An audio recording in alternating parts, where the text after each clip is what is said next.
Hi, and welcome to another edition of Mysteries of the Superstition Mountains, and we have a goodie today because we're talking with prominent historian Bob Boze Bell. Here's a question for you.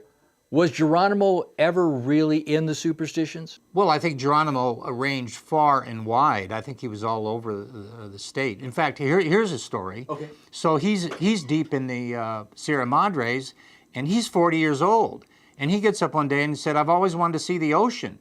And so him and some other warriors start running from the Sierra Madre to basically where a rocky point is. They ran out there, and they looked and went, oh, there's the ocean, and they ran back. These guys were amazing, the ground that they covered. So that story comes from a kid who was on What's My Line, and he was raised with the Apaches and lived into the 1950s. And he told that story. I believe it. I think it's true. Because their ability to outrun the U.S. Army. See, the U.S. Army could do about 22 miles a day on horseback, okay? Well, an Apache can run 75 miles. And so what they would do is the Army would be coming down a valley, and you could see them for 10 miles away. You could see the dust, and so the Apaches would be in a valley, and they would make a feint to go up one side of the Chiricahuas, and if the Army followed them, they'd just go the other way and run over the mountain range and be 2 mountain ranges away by the time the Army got to where they last saw them. So that, Crook was absolutely correct. The only way you can catch an Apache is with another Apache. You're not going to catch him on horseback. You're not going to catch him with a train. You're not going to catch him. These guys were formidable foes. What about the story about the massacre up in the Superstition Mountains? What's the truth to that? I'm not familiar with the specifics of it, but there's so many massacres in so many directions, it's not even funny. I mean, there's so many people died.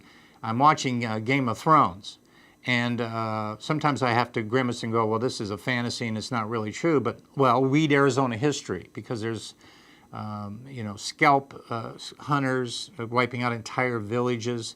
The Apaches themselves. In fact, Geronimo gets his name because they're attacking a Mexican village and they're sparing no one. They're killing everyone in the village, okay? And the soldiers are so afraid after the battle because this one Apache keeps jumping over the lines and going and cutting people's throats, and they keep invoking San Jerome. And so late at night, this is my theory, late at night they're around the campfire laughing about, and everybody's dead in the village, okay? And they're laughing about the day and how you did this and that. And then one of the Apaches goes, oh, San Jerome, San Jerome. And they go, you're San Jerome. And then the Americans come in and they flatten all the vowels and everything, and they turn that into Geronimo. It's Geronimo is technically. And on one of the placards in Washington, D.C., it says, hey, Geronimo, because it hadn't been Americanized yet with the German thing. So he's named for a saint that was invoked while he was killing someone. Smoke that in your pipe. I get this question all the time, so I'm going to ask you. What do you think about the story of the Dutchman in the Superstition Mountains? And there are legends that coalesce, and it's almost like a dust storm, or it's almost like a airborne,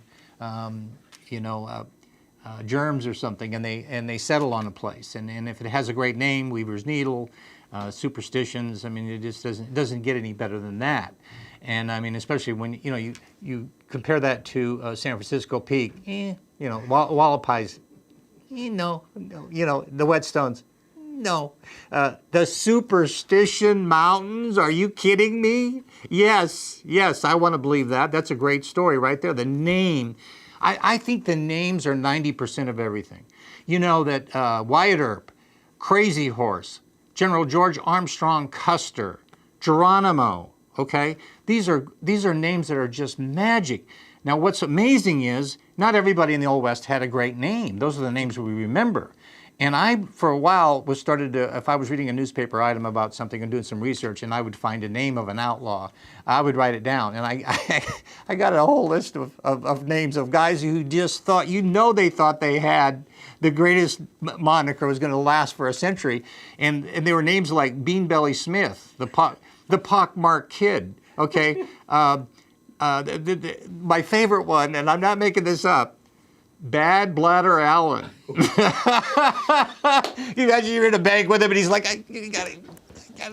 wait, Bad Bladder. till we get out of the bank. It's funny how fame does that. Fame misses people, other people, and then picks up people that you wouldn't even think of. You know what I mean?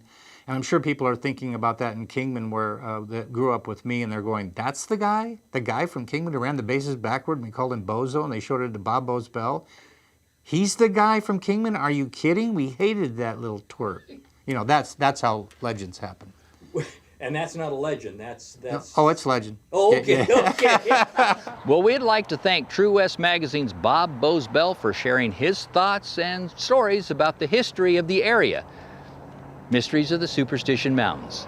See you next time.